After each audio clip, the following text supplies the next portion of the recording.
Good morning. I want to welcome everybody to the March 12th Cobb County Solid Waste Management Authority meeting. And this is a special call meeting, so first thing we have to do is approval of the minutes, right? So we have a motion to accept the minutes. Do we have a second? I'll second it. It's okay. So for those who are here, all those in favor say aye. Aye. Anyone opposed? Well, okay, we'll push the button. All right. All those in favor say aye. Okay, that's good. And I'll just wait 15 seconds for Madam Vice. Good morning. Good morning. No problem. Sorry. Don't worry about it. We're fine. We've all been there. We're just voting to approve the minutes. Okay. Let's go and push. Good morning, everyone. Good morning. Good morning.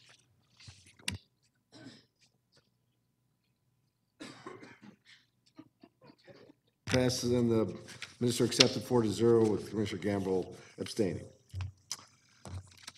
All right. So, who's first in the deck? We need to approve the appointment of Kelly. There we go. Okay. I knew that. I know. that. Okay, and I make a motion to approve Kelly Gamble as a member of the board of directors. We have a second? We have a second? Second. Any discussion? Call a question? Passes 4-0. Congratulations. You're welcome. All right. Now we have to approve the election of officers of the Board of Directors of the Solid Waste Management Authority. And we have a motion to accept the appointment to approve the board, the members of the Board of Directors of the Solid Waste Management Authority. We have a motion? We have okay, we have a second? Second. Any discussion? Call the question. Passes 5-0.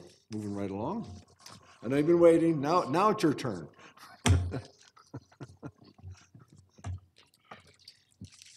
Good morning, Chairman, Commissioners, Mr. County Manager. We have several items to go through as far as updates on our facilities today, and we'll be starting off with Ted Granding. Presenting for Ted Granding is their Chief of Operations, Mr. Jay Brooks. Good morning. So last year we had an increase. We had an increase of 1.6% in customer activity, 5.8% in tons hauled out. So what that means to us is we started having larger customers come in. We're starting to have less small and paws and smaller trailers. We're starting to have more contractors coming in. And the revenues went up by 9.9%. The revenues would have went up greater than that, except for in the last 3 months of last year, it started to rain. So the revenues were off by 30% the last 3 months. But other than that, we had a real good year.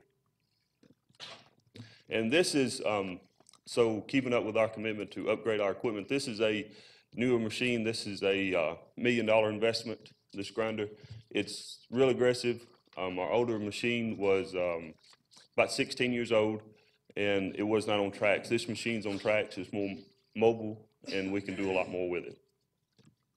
Any questions? So the reason when it rains you can't operate because the material itself is It's not that we don't operate, it's just our customers can't get in the yard and they don't come to us. Oh, I see, okay. Yes, sir. And what do we do with the material after we've ground it up? So we haul it to paper mills. Paper mills use it to generate electricity. We're hauling some to Scott's. They use it to make colored mulch, and then we haul it to a company called Rollcast. They actually burn it to make electricity, and they put it on the Georgia Power Grid. Okay. So a tractor trailer load powers 500 homes for 1 month. Wow. And we try to send about 30 tractor trailer loads a week to them. Okay. That's very impressive. Thank you. Any questions from the board? Okay, thank you, sir. Thank you.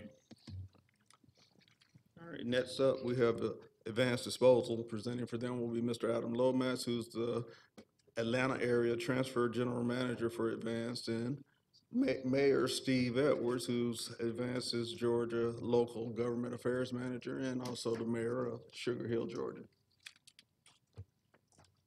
Morning. So last year we did quite a bit of electronic recycling. It's upticked 24% from last year. Antifreeze was down. You see batteries were relatively flat. Metal, we had an increase. Used oil, we had a really good increase. And tires also, we increased by about 600%. Days of operation, you can see we had a few more days in 18 versus 17. The tons in versus the tons out, a little bit down, but then again, that offsets with the days, so it really averages out to be about 10 transactions per day difference. So really, it was a pretty flat year, customer base wise.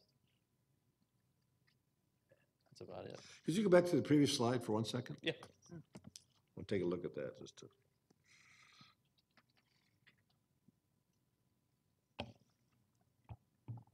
So total, we had about 26 more transactions for the full year. But you do over 650 transactions a day? Yes. That's people who come in through there and get across the Have scales. you not ever seen the line? I have seen, I didn't realize it was. That's what I wanted to inquire about. Wow. Yeah, me too, the Yeah, line. I mean, the coordination of that looks beyond imaginable. It seems, persons who may arrive early probably may be incentivized to be a lot more courteous than those that come later. I just don't know how that traffic is being managed for the trucks to get in from the lines that I see. Yeah, it's a juggling act, and on the weekends when you have more mom and pops come in, it's that a lot of that number is on Saturdays, especially in the summertime when the kids are out of school. Everybody's cleaning out their garage or whatever. During the week, it slows down a lot more commercial guys, but we have about 8 people that are outside full time that juggle traffic left and right. We separate the commercial versus the residential people. On average, about 10 vehicles can dump at a time on the residential side, and however long, if they've got a trailer and it takes them 10 minutes to unload, and that's kind of what causes the line itself. So, Yeah, it also looks like there's only one point of entry. yeah, To there's, do that. there's one point of entry, but there's 2 scales, so they'll split off, Okay. and then commercial can go around the back, and the residentials can go around the front. Sure, yeah. Do you have a breakdown of the number of commercial versus residential per day? I don't have it up there, but I can get it to you. Okay. It's residential wise, I would estimate there's probably between 400 and 500 on a work day, and on the weekends we do about 700 residential customers. Yeah. It seemed, the residential or commercial in the line that Commissioner Cupid's talking about, when I've been there on a Saturday, I've never seen a commercial come in. It Right. would seem that the trailers, like you said, they take longer. Yeah. It might be a good idea to let them go on the commercial side. Yeah, and we do that on Saturdays. Yeah, because I mean, every time I've been there, everybody's on the same side, and like you said, the trailers take a lot longer. Yeah, and if they got a dump trailer, we'll definitely send them around to go on the commercial side, because most of your commercial haulers, they don't haul a lot on Saturdays, so it's a lot easier to use the whole building. It So blocks the- a whole lane. I'm sorry. Just to clarify for the chairman, or for other commissioners who haven't seen this line, it blocks like a whole lane on county services going both ways. Right. And other traffic has to maneuver around that and eventually pull into one lane to get through that. I know that you're there to operate the facility, but just the flow there just doesn't look as if we should be sustaining that in that fashion. But I think what we'll do is we'll have, I'll ask Chief Register to look at that, because maybe there might be like a staging area or something where we can, get them off the road for a while, then, filter them out down to the facility. But I'll have Chief Register get with you. I think if, having been there, I think if on weekends they were to put cones out, all right, and get everybody to go over to that, as far over towards the curb as they can, as far back, I think then that would indicate to the folks who want to pass through, because right now, it's like the people are in the middle lane or they're in the regular lane. Right. Yeah. And I think if you just forced everybody over to the far right, because the ones So coming the like other the signage, direction from Powder Springs are in that turn lane. And I think it's really the ones coming from Austell Road that are kind of in the lane. Yeah, they're the ones. And also, since we've started checking driver's license, Yeah, residence, in county residence license. That's helped too. yeah, it has.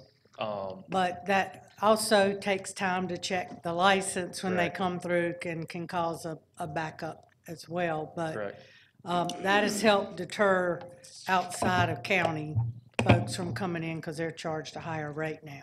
Yep, right when that started, we were doing about 85 to 100 a day out of county, and it's dropped down to about 30 to 40 a day.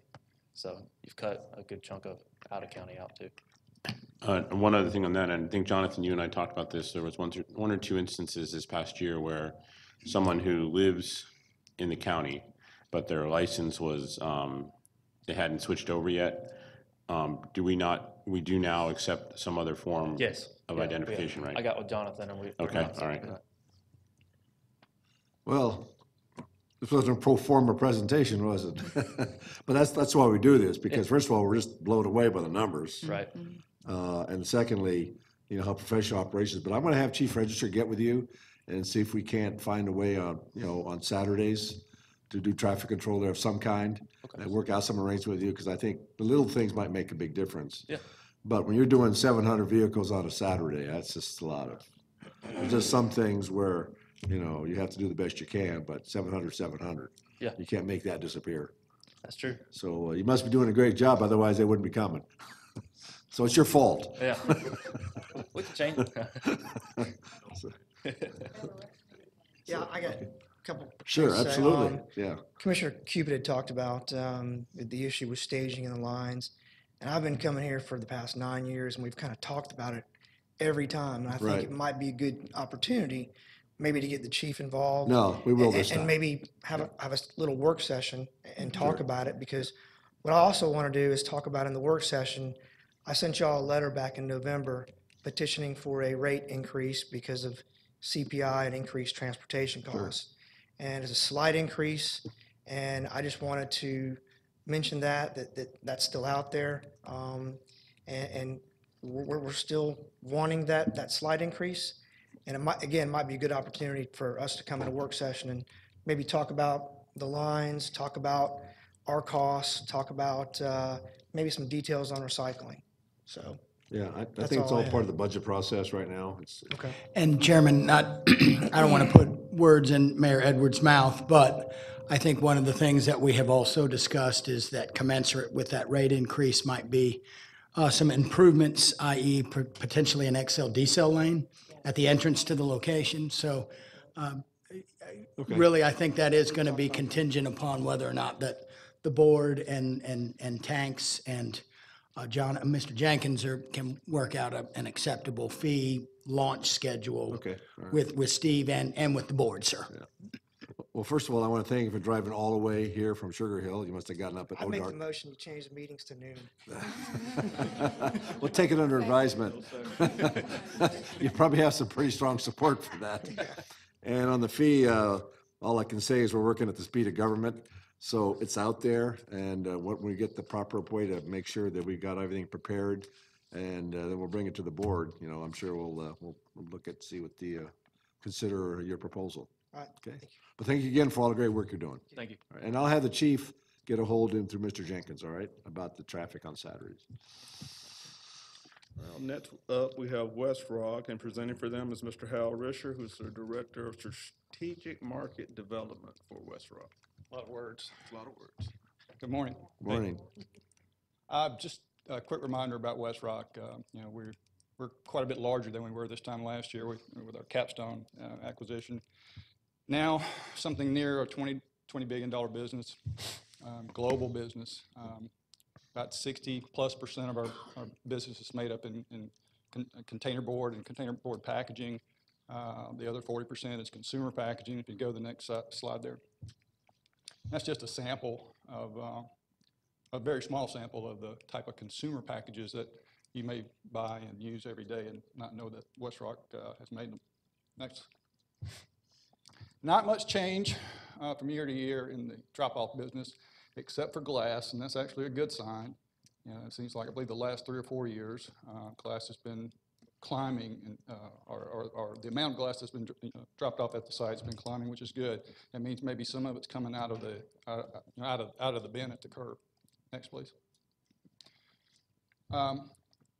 There's a blip there on the host fee payments, 21% or 22% change. There's a reason for that. Last year, we had to warehouse a lot of tons at the end of the year because of mill downtime. So that's really just a sell-off of tons in 18 that caused that climb. Next, please. We're still dealing with some of the same issues. We'd like to see more glass come out of the curb. We'd like to see promotion of that from the haulers. We are also not immune to transportation cost increases. It's big in our business. We touch the material a lot of times, trucking material to paper mills, trucking roll stock to corrugated plants, trucking boxes to converting plants, and trucking those converted boxes and packages to consumers. So we have a lot of expense in transportation. A lot of continued issues around China's national sword. In fact, it's getting worse in a lot of respects, where it was thought that there would be some ease of that later last year and early in this year. That's not the case. It's still significantly down in terms of domestic material being exported. And if you follow this at all, in the last 6 months, you'll see the value of corrugated fiber down to almost 2008 levels. The value of a ton, let's say, of single stream material from residential material down to below $40 a ton. And I mentioned that in the same breath that it cost about $90 a ton to $100 a ton to actually process that material. So you can see what's changing out there in the marketplace. If you are not an integrated player in this business, Westrock is. We're in the recycling business to consume a lot of the material that we touch. If you're an independent recycler that has no ownership or no interest in a paper mill or any other consuming mill, plastic mill or metals mill, you're not doing very well. I think it's planned for what, August? Build out on an upgrade. The other problem or challenge that we're having is not only is the value of the material depressed, the quality has to be higher in order to ship to domestic mills. And that's part of the problem. It's what caused the problem. Everybody was shipping trash, to China. That stopped, so all of a sudden now you got trash domestically that you got to figure out what to do with. Well, one thing you have to do is clean it up. And that's part of that huge cost increase in not only in transportation, but adding labor to the sort lines to literally hand pick the material. You got to get the paper out of the plastics and the plastic out of the paper, for this material to be marketable, domestically. I don't think I had anything else. So, you go back to that previous slide. This education program to remove the glass from the recycle bin. What methods are you using to do that? Well, we haven't really done much at all. We've asked haulers, which is sort of in their hands. We can't do much without them. We've asked them to communicate. I think, to some extent they have. I know that early on, American did some communication, I believe. We're not really sure, beyond that, what else has happened. Jonathan and I, we've talked about it over the last few years about, an overall sort of a new plan, for the county's curbside program, and which would involve education, awareness. There's also some trade organizations out there. One in particular that we're involved with is the Recycling Partnership, that has a lot of resources that are some of them are free actually, but some of them could be part of a grant program that they offer. We're a funding member of that particular organization, so we're pretty close to them, and we understand the benefits of taking advantage of some of the services that they have. But beyond that, it's really kind of a hauler. In this environment, in a subscription environment, the hauler plays the biggest role about communicating to the resident what he can and can't and shouldn't do. One possibility, and we have, our trash is a small hauler, and our recycling, we have to put the paper in a clear plastic trash bag, and all the other recycling in a regular bag. So it might be something similar with glass. People can still recycle the glass, but if it's in a different color bag or a different bag, then when it gets to recycling, it's gonna be a whole lot easier to pull it out.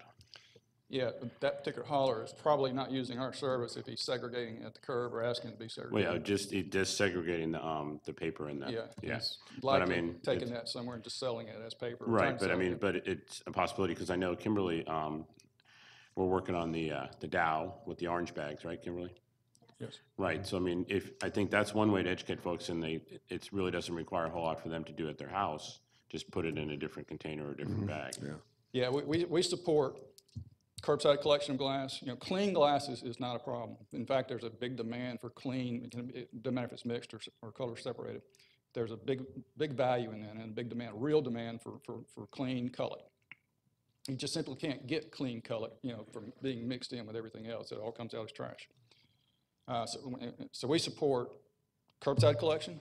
We support, an infrastructure of drop sites, for glass. Those are the ways to get at clean glass. There's a couple of communities here that have done that. Alpharetta just went to curbside collection with looks like pretty good success. There's a cost to it, obviously. You're running a separate truck and separate routes. And Decatur, I believe, is going to do a curbside collection. So it's being done. It's a slow process, but across the country, there's been a big move to pull glass back out of this single stream program, and some toward curbside collection and more toward drop site type use. Yeah, part of the problem we have with drop site, and because we just pulled the recycling from precinct 4, is it ends up being a trash dump for everything. It's not manned. Yep. Right, if it's not manned, exactly. A couple thoughts. You might want to use our Channel 23, all right, to get the word out about the glass and everything. We're happy to do that. Ross is not here, but I'll make sure he hooks up with Mr. Jenkins to get the word out. It seems also that, and I've got to be careful about my words here, but America went green because of the kids.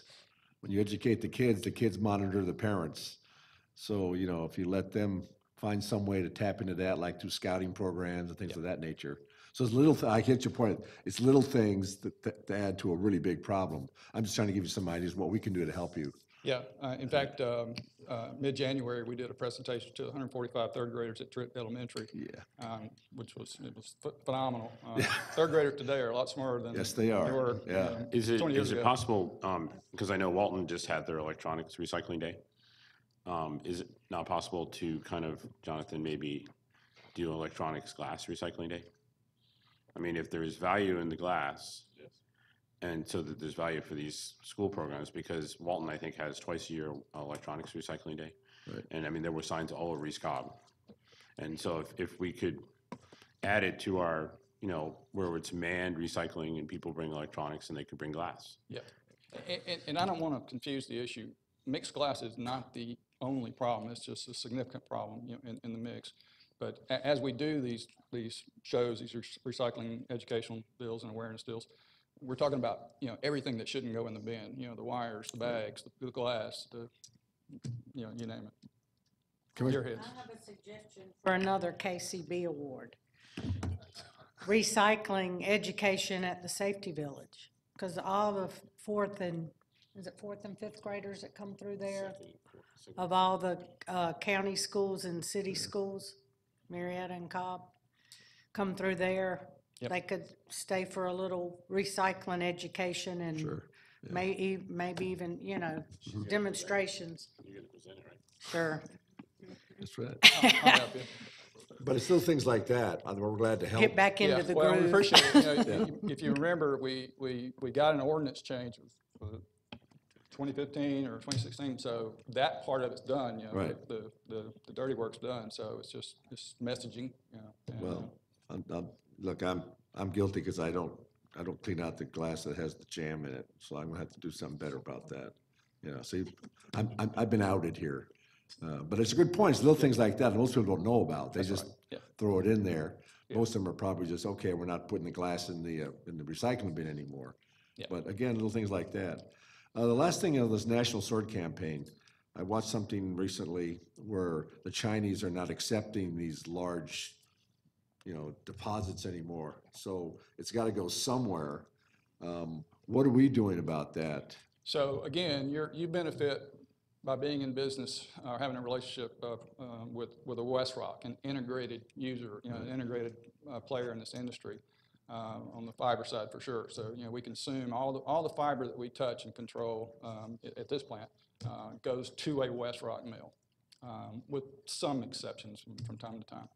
And then again, we're also in a very good area for plastics. We have Mohawk just to the north of us, KW Plastics just to the west of us. So we're in a better place here now. Okay. Now, if you were in business with a non-integrated player, then they're probably having contract talks with you by now. Okay.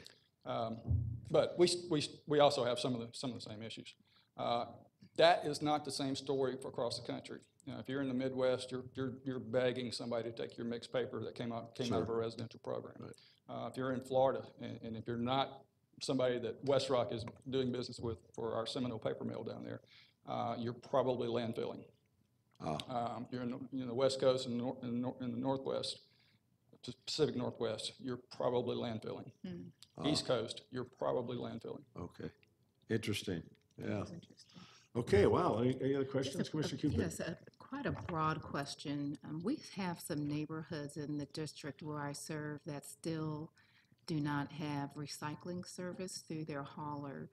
And I don't know if West Rock provides neighborhood service or can help with the coordination of that, or even if KCB can, if a community has interest, if there could be some assistance in getting that coordinated. That's along the same conversations that we've been having about, really the hauler just sorting and controlling that. And the more curbside service that is offered and accepted, by the resident, I think could also eliminate some of the issues at the transfer station as well. When you just a say guess. hauler, do you mean the existing waste hauler? Because Yes, your approved okay. haulers. So if the hauler doesn't do that at this point, I'm sure there are some communities that have separate recycling services from their day-to-day trash service, and how could they go about having one person express interest, but then also having a coordinated effort to see if there are others so that it's worthwhile for someone to pick up recycling? Right. Well, I know I don't want to cut into Kimberly's presentation. She'll address some of this. Okay. But per our ordinance, the hauler should offer recycling. Interesting, per Cobb County But ordinance. there's a cost involved and people don't wanna Certainly. pay extra for Well, recycling. okay, Catch at least I can at least share that it has to be offered, because Sure. that has not been communicated. And that is probably some of the volume, not probably, it is some of the volume that we see at the drops site, that at the plant. People that, for whatever reason, haven't chosen to have their hauler pick it up at the curb. They're either bringing it to us out of habit, Exactly, that they've done yes, it for yep. years, or they don't want to pay the extra fee. Yep. Okay, thank you. Any other questions? Okay, thank you, sir. And last but not least, we'll have Ms. Kimberly White reporting on Keep Cobb Beautiful.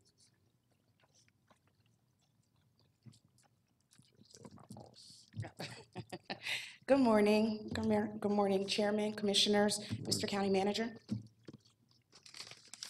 Okay, so I'm going to go over this pretty quickly because I have a lot of slides, I've been told. So we are a hybrid organization. Our executive committee is made up of residents. So our chair is Enrico Washington. He represents District 1. Harvey Williams represents District 4. Michael Nagy represents District 1. Eva Tackett, she's our representative from Smyrna. And Aaron Mulgrew represents District 3. And we also have our ABMs, our associate board members. These are high school juniors and seniors that sit on our board. They participate, come to our meetings, and then they are required to do projects in their community, typically at their schools. And then they are eligible for a scholarship at the end of their term. So we have four major focus areas: litter prevention, community greening and beautification, waste reduction and recycling, and then water. That's very specific for Georgia, Florida, and Alabama because of the water wars with the Chattahoochee. So these are our programs at a glance. I'm just going to highlight a few of them, but we'll go more in detail in a few other slides. So under education, I'm really proud of the Cobb Library Summer Series. This is something that we expanded this past summer, and we included teens, and we did a sustainability art show. It was so difficult picking a winner. All of these kids had the most amazing projects. We also have included or really kind of brought on a few other new programs. So obviously the Cobb Trees program is really important. We do that throughout our growing season or our planting season. And then the VISTA program, which stands for Volunteers in Service to America, and I'll go a little bit more in detail about that later. And then of course the Hefty Energy Bag program, which of course is like one of my favorites. And our community recycling events are, that's really important. So our Bring One for the Chipper, this is where we accept Christmas trees right after the holiday up till, I believe, a few weeks into January. And we collected over 19,000 trees and distributed 950 seedlings to residents that dropped off the trees.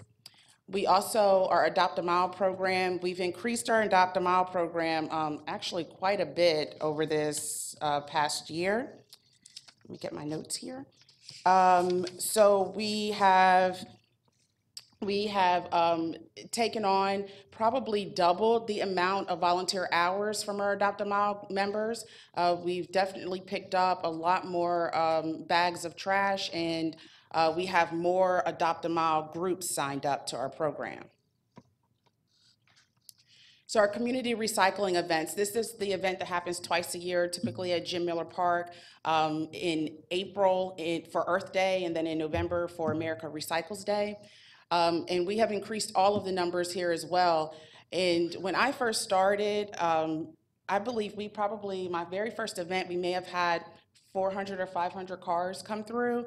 And our last event, not November, but last Earth Day, so it would have been in last April, we had almost 2,000 cars come through that event. So that's a huge increase. So people are really, really focused on resiliency and kind of sustainability efforts. So we've increased our paper shredding, our textile collection, electronics collection, and Advanced Disposal Services is our partner for the electronics. And so, and we saw that their numbers definitely increased with electronics over the last year. Our medication disposal days, this happens twice a year, usually in correlation with the DEA. They have drug take back. We do this at Precinct 1. Commissioner Burrow always comes out and helps us at that event as well. And our next one coming up is April 13th. Household hazardous waste. So this is where we take paints, batteries, household cleaners, things of that nature. We have definitely increased the amount of vehicles participating in this event as well, and the amount of material collected. We're only doing this event currently once a year, but with the increase in residents that have come to these events, I mean, it looks like we probably could do it twice a year, but we could talk about that, I guess, later. So our Cobb Trees program, we planted over 200 trees for our previous, in 2000, like our 2017, 2018 year. And this is a partnership with our Georgia Forestry Commission and Cobb County departments, and of course, my board of directors. Our Dig in the Dirt, this is our grant program that goes to the schools. So this year we had about 15 schools that got over $10,000 to put either like raised beds or gardens, or some of them have a like little small greenhouses that they build, and the teachers help the students with those gardens. And so we've reached over, like directly over 4,000 students that get to participate in the gardens at all the schools. Our Great American Cleanup, this is a mandatory requirement through Keep America Beautiful that we do between March 1st and June 31st. And we do, last year we had about 20 projects that we participated in, from community cleanups to recycling events and like educational booths. And then our school and community programs and events, this is our recycling education, where we go into the schools and we speak to the students and we do projects with them. Our Cobb Library Summer Series, our Scouts Merit Badge, our civic group speaking engagements, which we do often, actually. And then our community events last year was the Austell Back to School Bash. We had Rivers Alive cleanup, and then Anheuser-Busch partnered with Keep America Beautiful, and we received about $10,000 to do a watershed project out at Noonday Creek. So our recycling drop spots. So I'm going to go over this because last year we had 4 recycling drop spots that were spread around the county. However, we have had some challenges with those drop spots. So I know that District 2 drop spot containers are already gone. District 3 drop spot containers will be removed by April 1st. District 1 drop spot containers are still there, but are going to be removed by April 1st. District 4, however, is unique in that their drop spot containers somehow have not been as contaminated. Yes, so those containers are still there. So here's the thing. If you look on your screen, we've collected over 1.5 million pounds of material. So the drop spot containers are something that's needed. I mean, recycling is needed. So we're coming up with some solutions to address this, to still be able to provide the recycling, that the county residents expect and deserve. But we're going to have to look at how we're doing this in the way that we're doing it. The problem is how often they're picked up. Mm-hmm. That is the problem. I mean, Precinct 4, where it was at the police station, I mean, it was overflowing and people were just throwing the stuff outside of it. I mean, the problem is not that people don't want to use it. I mean, the minute they went away, we started getting calls in the office that they went away. It's that they weren't being picked up. And that's the problem. Mm-hmm. It's not a problem that people don't know about it, that they don't want to use it, they're not being picked up. Mm-hmm. So that's what has to be addressed. When I met with Jonathan and Mr. Tanks, one suggestion was the contract for the county buildings for trash and recycling, make the 4 drop-offs in each of the 4 districts part of that contract to provide the service 3 days a week or whatever it needs to be, 2 days a week. But once a week is not enough for people, but to bring, for the drop-off centers. But with the curbside program offered by the haulers, most people take advantage of that and don't need a drop-off center, but there's some people that still want to bring it Yes. to a drop-off center. So I think incorporating the 4 districts, the drop-off locations in the 4 districts as part of the contract with the hauler that services all the county buildings and parks and libraries and things like that, all the county facilities, because they have a trash and recycling at those locations. So I would just incorporate it in that contract. I also think that if you can work on that pickup, like Commissioner Burrell's talking about, you could probably add a glass recycling container at the same location. Because right now, if you want to drop off your glass, I got to go all the way over by the transfer station, because that's pretty much the only glass recycling location. Okay. Except you can't put glass in the front end loader because it won't be, No, they won't be able but- to lift it. Yeah, but there is glass recycling that they have over by West Rock, and I think if you figure out a way to put them back at the 4 drop-off locations, that you look at putting glass also. Okay. So if there's that much business, why don't you just put another bin there? Is that an Well, expense? It's space For some of the locations, they don't have enough space to put an additional bin. And then Commissioner Ott is actually correct, is that we have to service them more often. So when this first got started, many years ago, okay, many years ago, when it first got started, it was once a week pickup, which was okay because at that time, I guess, not as many people were recycling, or maybe they didn't know about it, or it was a pilot program. But now it has definitely increased. Everything across the board has increased. I mean, our numbers going from accepting 500 cars at a recycling event to accepting 2,000 cars at the same time frame, within like a 3-hour window at our recycling events. I mean, this is just across the board. People are more involved. Okay, so is the plan now to have more days of pickup? Is that gonna be our approach? We're going to need more pickups, yes. So, This can be in our work session. okay, all right, okay. Well, you brought it to our attention, so I just thought that maybe there's something we're supposed to be doing here, but, And that's why, because there is not a plan or an option on how to increase the pickup, that's why they've been pulled. okay, Until that gets resolved. okay, Because right now, it's just becoming unsightly. okay. Sure, yeah. Well, clearly, we're being successful.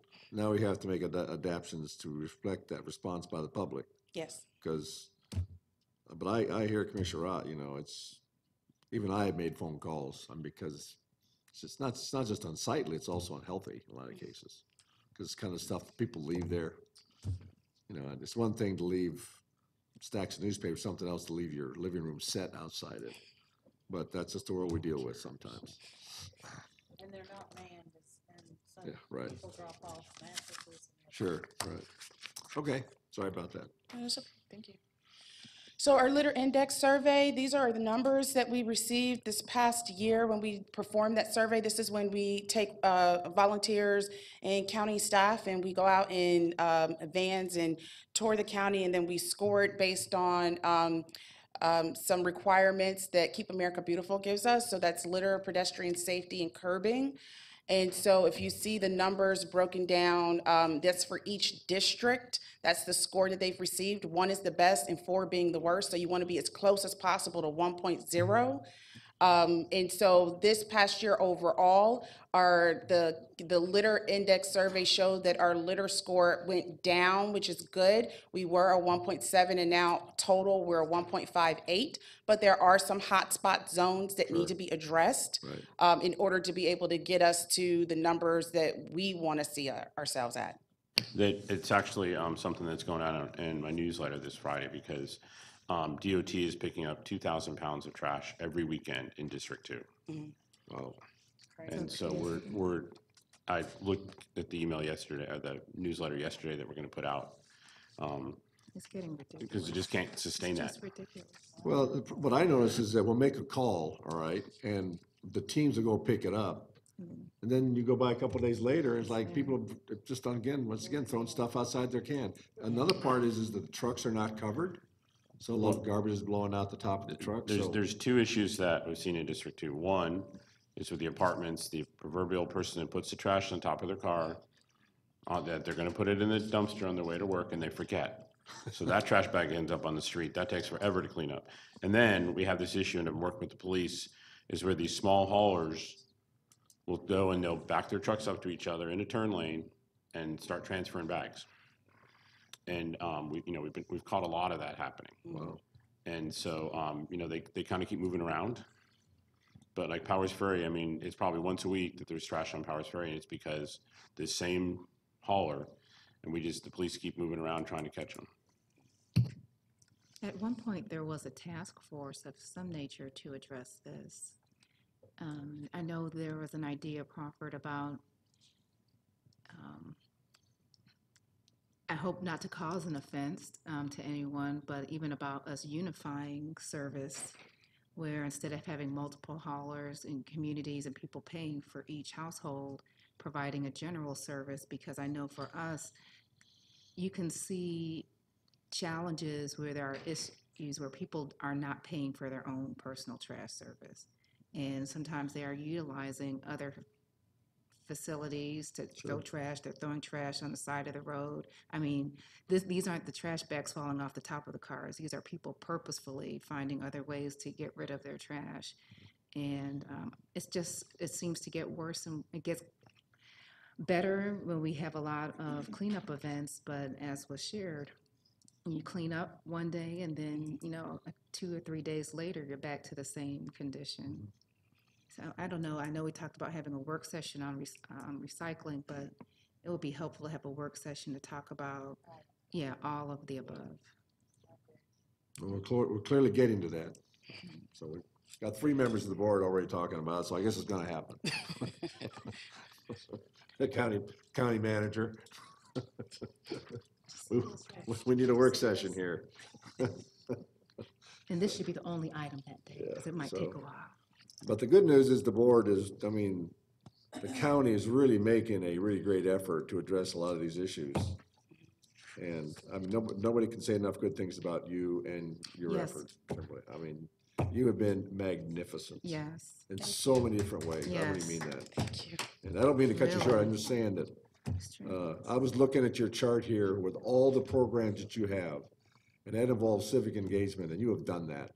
So my hat is really off to you and your commitment to this program.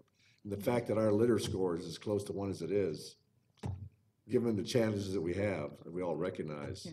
says a lot about both the public and what you're doing here. Thank you. So very, very, very, very, very impressive. Sure, absolutely. Yeah. You, She's got more slides. Yeah, go I wanted to ahead. say that before I forgot Go what I wanted to ahead. say. Yeah. I wanted to give my accolades too, but go ahead. Oh, I have one more I'll wait. clarification on that last slide. What is the 3 categories, the pedestrian safety and curbing? How What do is they, that what do they stand for? affiliated? Okay, so pedestrian safety, it's either a sidewalk or it doesn't have to be a sidewalk. It could be like a beaten path that people are like, basically pedestrians are commuting. So they're walking back and forth to either a store or back to their home.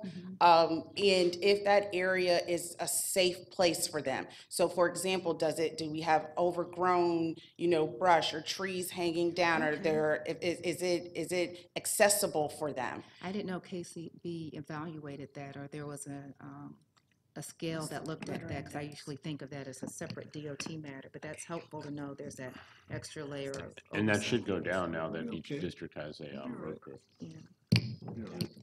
And then, of course, curbing is like at the base of the curb, when there's like sediment that settles there, if you don't get that up quick enough, weeds can go Yes. through it, Yes. and then it becomes unsightly. So Yes, that's we have another that one of the issue. categories that we observe. Okay. So the Hefty Energy Bag Program, I mean, I could talk about this one all day. I really, really am excited about this program. This is something that I applied for. We did receive it. Only 2 locations in the United States got it: Cobb County, Georgia, Boise, Idaho.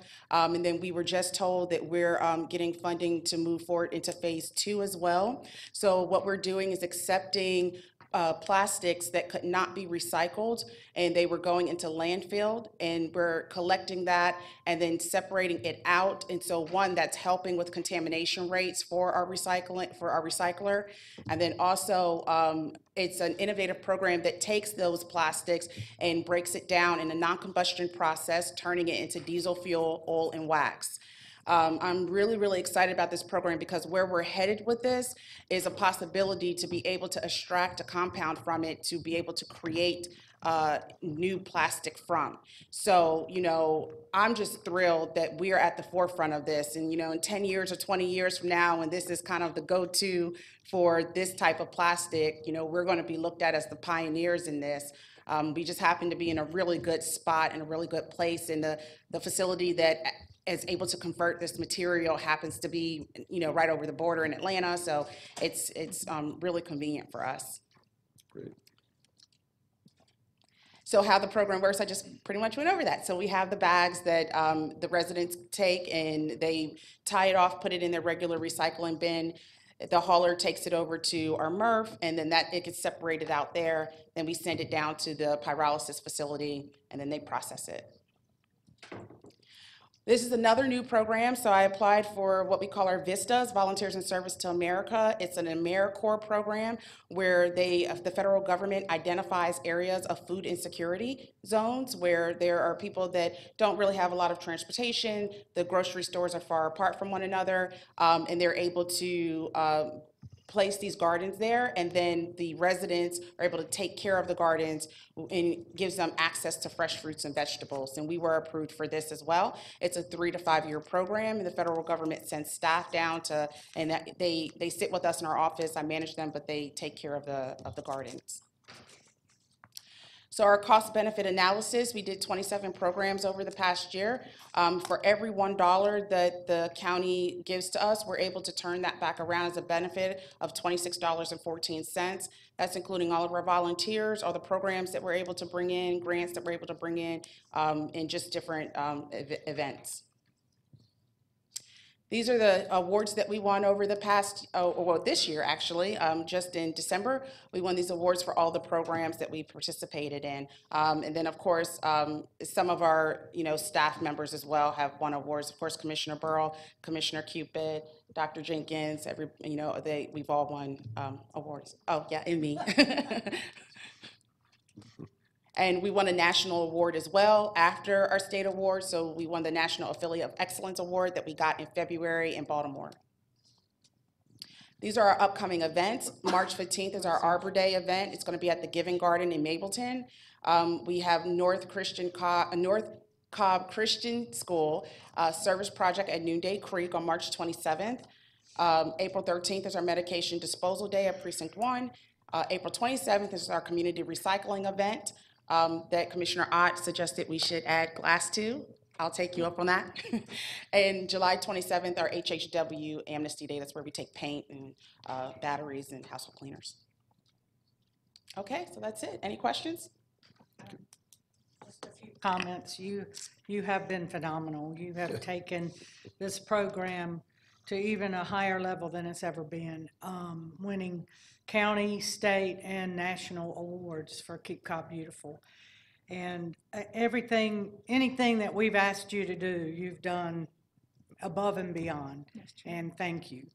The only thing I would like to bring up is appointments. I know I have one vacancy, and I don't know about the others, but if we could try to get those filled as soon as possible for you, and if you have any recommendations for us, please let us know as well.